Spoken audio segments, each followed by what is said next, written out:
চাঁদা নিতে আসলে খুঁটির সঙ্গে বেঁধে রাখবেন। হাসনাত আব্দুল্লাহ, কুমিল্লা বিয়োগ চতু দেবিদ্বার আসনের সংসদ সদস্য হাসনাত আব্দুল্লাহ বলেছেন, কেউ চাঁদা নিতে আসলে খুঁটির সঙ্গে বেঁধে রাখবেন, তারপর পুলিশকে খবর দেবেন। দেবিদ্বারে কোনো চাঁদাবাজের ঠাঁই হবে না। মঙ্গলবার 17 ফেব্রুয়ারি শপথ গ্রহণের পর রাতে কুমিল্লার দেবিদ্বারে এসে ক্ষুদ্র ব্যবসায়ীদের সঙ্গে দেখা করে তিনি এসব কথা বলেন। হাসনাত বলেন, ইজারাদার তার নির্ধারিত সীমানার বাইরে চাঁদা তুললে আইনি ব্যবস্থা নেওয়া হবে। এ সময় এক ইজারাদারকে তিনি মোবাইল ফোনে সতর্ক করেন। তিনি বলেন, কাঁচাবাজারের ইজারা নিয়েছেন, নির্দিষ্ট বাজার এলাকার ভেতরেই ইজারার টাকা তুলতে হবে। এর বাইরে চাঁদা নিতে এলে পাবলিক ধরে পিটাবে, তখন আমার কিছু করার থাকবে না। আইনশৃঙ্খলা রক্ষায় কঠোর ব্যবস্থা নেওয়া হবে। তিনি ব্যবসায়ীদের উদ্দেশ্যে বলেন, যে ব্যক্তি চাঁদা তোলে তার নাম শাহ আলম।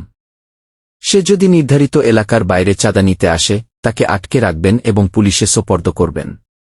দেবিদ্বারে কোনো চাঁদাবাজের ঠাঁই হবে না। পাশাপাশি যারা চাঁদাবাজদের আশ্রয় প্রশ্রয় দেবে, তাদের বিরুদ্ধেও আইনি ব্যবস্থা নিতে পুলিশ প্রশাসনের সহযোগিতা নেওয়া হবে। উল্লেখ্য, শপথ নেওয়ার পরপরই নিজ নির্বাচনী এলাকায় ছুটে আসেন এমপি হাসনাত আব্দুল্লাহ। বিভিন্ন গ্রাম পরিদর্শন করে তিনি সাধারণ মানুষের সঙ্গে মত বিনিময় করছেন এবং নির্বাচনী অঙ্গীকার বাস্তবায়নের আশ্বাস দিচ্ছেন। বিশেষ করে শহীদ পরিবারের কর্মসংস্থান নিশ্চিত করার প্রতিশ্রুতি দিয়ে আগামী মার্চের মধ্যে তা বাস্তবায়নের কথা পুনর্ব্যক্ত করেছেন তিনি।